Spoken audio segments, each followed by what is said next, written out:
দেড় ঘন্টা অপেক্ষা, তবু এলো না অ্যাম্বুলেন্স। সন্তান জন্ম দিয়ে অকালে নিভে গেল 25 বছর বয়সী গৃহবধূর প্রাণ। ফারাক্কা ব্লক হাসপাতালে বিক্ষোভ, রেফার করা হয়। টানা দেড় ঘন্টা ধরে মরিয়া চেষ্টা, ফোনের পর ফোন, তবুও মিলল না সরকারি অ্যাম্বুলেন্স। শেষমেশ নবজাতক সন্তানকে নিয়েই জন্ম দিয়ে মৃত্যুর কোলে ঢলে পড়লেন এক তরুণী মা।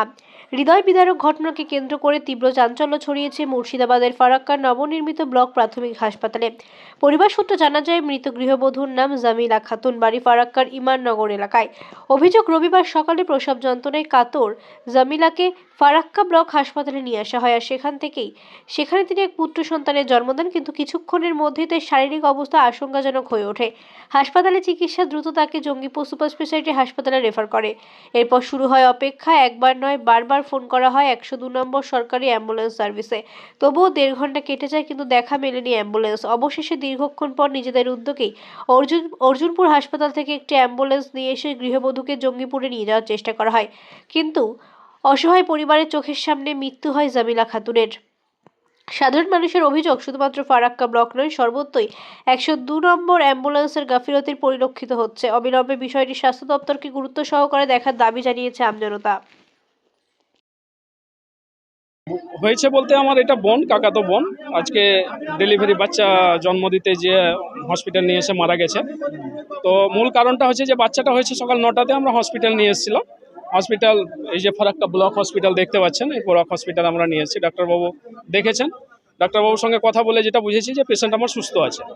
পেশেন্ট সুস্থ অবস্থা থেকে আমার শুধু পেশেন্টকে রেখে আমি জাস্ট ঘরে গিয়ে আধা ঘন্টার পরে খবর আসছে যে আপনার পেশেন্ট সিরিয়াস হয়ে গেছে। সঙ্গে সঙ্গে পেশেন্টের ব্যবস্থা করার জন্য আমরা তড়িঘড়ি ব্যবস্থা করি যে পেশেন্টকে সিরিয়াস হয়ে গেছে তো অন্য কোথাও নিয়ে যেতে হবে। ডাক্তারবাবু বলছে যে অ্যাম্বুলেন্স পরিষেবা আমাদের কাছে এখন নাই, যে অ্যাম্বুলেন্স আছে সেটা জঙ্গিপুরে। তো আমরা বললাম যে জঙ্গিপুর থেকে আসতে তো আপনাদের টাইম লেগে যাবে, তো আমাদেরকে যেখান থেকে হোক, অর্জুনপুর কাছাকাছি আছে, বেনিয়াগ্রাম কাছাকাছি আছে, আমরা আপনার অ্যাম্বুলেন্সটা দিন। অ্যাম্বুলেন্স বলছেন না, আমরা সেটা ব্যবস্থা করতে পারবো না। এমনকি বলছে যে বিওমএইচের নাম্বারটাও আমরা চাইছিলাম যে বিওমএইচকে কন্ট্যাক্ট করুন যে অ্যাম্বুলেন্স যাতে আমাদের পাঠায়, পেশেন্ট আমাদের সিরিয়াস আছে, বাঁচাতে হবে আমাদেরকে নিয়ে যে কাছাকাছি কোনো হসপিটালে বা নার্সিংহোমে আমরা অ্যাডমিট করে পেশেন্টটাকে আমরা বাঁচাবো। তখন পর্যন্ত আমাদের পেশেন্ট কথা বলছে। পেশেন্ট ইনজেকশন করেছে, ডাক্তারবাবু ইনজেকশন দেওয়ার সঙ্গে সঙ্গে পেশেন্ট আমাদের সিরিয়াস হয়ে গেছে, একদম সেন্সলেসের মতো, কোনো নাম ছিল না। ওই সিরিয়াসের সঙ্গে সঙ্গে আমরা ব্যবস্থা করার চেষ্টা করেও কোনো নিরুপায় আমাদের অ্যাম্বুলেন্স পরিষেবা না পাওয়ার জন্য প্রায় ঘন্টা দেড়েক পর একটা অ্যাম্বুলেন্স এসছে। অ্যাম্বুলেন্সে করে আমরা কাছাকাছি হায়াত নার্সিংহোমে, অ্যাম্বুলেন্সের গাফিলতির জন্য আজকে আমার একটা জীবন, জলজান্ত জীবন চলে গেল। সঠিক সময়ে যদি আমরা অ্যাম্বুলেন্স পেতাম, ঠিক যদি 12টা 12:15 নাগাদ অ্যাম্বুলেন্সটা আমরা পেয়ে যেতাম।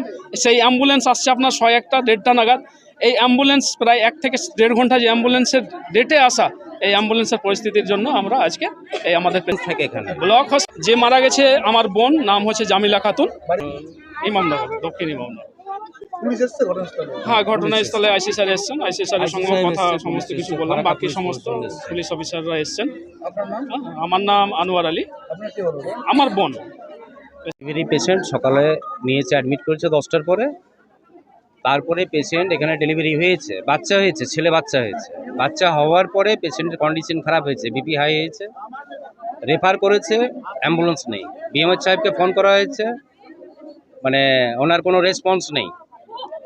এখানে স্টাফের কাছে নাম্বার চেয়েছে, তারাও নাকি নাম্বার দেয়নি। সেটা আমি ছিলাম না এখানে, আমি পরে এলাম। তারপরে এসে আমি 5 মিনিট হয়নি, তারপরে পেশেন্ট দেখলাম গাড়ি ব্যাক নিয়ে চলে এলো, পেশেন্ট ডেড হয়ে গেছে, মারা গেছে। এটা আজকের ইতিহাস নয়, এর আগেও ঘটেছে, এর আগেও আমি পেশেন্ট বাঁচিয়েছি। আমি অ্যাম্বুলেন্স ডেকে এর আগেও পেশেন্ট বাঁচিয়েছি। এখানে একমাত্র আমাদের স্বাস্থ্য দপ্তরের গাফিলতির কারণে মারা গেছে। কারণটা হচ্ছে পর্যাপ্ত এখানে কখনো অ্যাম্বুলেন্স থাকে না, অক্সিজেন নেই, ডাক্তার কম, এখানে সিস্টার নেই। এখানে যদি বলা যায় 99% প্রবলেম আছে। হসপিটাল চালাচ্ছে, কিন্তু হসপিটাল চলার মতো নয়।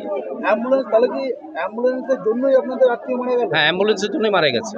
অ্যাম্বুলেন্সটা যদি সময় মতো পেতো তাহলে আমাদের পেশেন্ট হয়তো বেঁচে থাকতো। যেহেতু পেশেন্টটা অ্যাটাক করেছে, হার্ট অ্যাটাক হয়েছে, হার্ট অ্যাটাকের পেশেন্ট হয়তো সিপিআর দিলে কিংবা অক্সিজেন লেভেল ঠিক রাখলে হয়তো পেশেন্টটা বেঁচে থাকতো। কতক্ষণ পর অ্যাম্বুলেন্সটা পেয়েছে? 1.5 ঘন্টা পরে। মানে ট্রান্সফার অন্য হাসপাতালে যেতে বলেছিল, তাই তো? ডক্টরের তো এখানে সিস্টেম আছে যে জঙ্গিপুর রেফার করবে, উনি রেফার করেছে। 1.5 ঘন্টা পর আপনার হ্যাঁ, অ্যাম্বুলেন্স পেয়েছে। অ্যাম্বুলেন্স পাইনি, অ্যাম্বুলেন্সটা অর্জুনপুর থেকে ডাকা হয়েছে, সেটা সরকারিভাবে আসেনি। অ্যাম্বুলেন্সটা ফোন করে অন্য কেউ ডেকেছে। বেসরকারি অ্যাম্বুলেন্স এসেছে? হ্যাঁ, বেসরকারি বেসরকারি। অ্যাম্বুলেন্স পাননি? না, কি নাম আপনার আত্মীয়? আমার নাম বরজাহান আলী। আপনার আত্মীয় নামটা কি যে মারা গেছে? জামিলা খাতুন। কত বয়স হবে? বয়স 25 মতো হবে। কি হলো আপনাদের? আমাদের ভাতিজি হয়, আমাদের বংশের। কি চাইছে?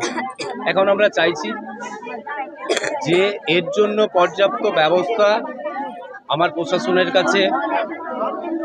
আমি সিওমএইচ, আমাদের ফরাক্কা বিএমএইচ, পুলিশ প্রশাসনের কাছে চাইব এরপরে এরকম কোনো মায়ের কোল খালি যেন না হয়, কোনো পেশেন্ট যেন না মারা যায়। অবশ্যই শাস্তি চাইব, দোষীরা তো শাস্তি দাবি আমরা করবই। আমাদের আন্দোলন থাকবে, আমরা শাস্তির জন্য আমরা আন্দোলন করব। বিএমএইচ কি এসছে একবার? না, এখনো বিএমএইচ আসেনি, আমাদের শুধু আইসি সাহেব এসছে। আপনার নাম? আমার নাম বরজাহান আলী, কি হলো দাদা? আমার ভাতিজি হলো।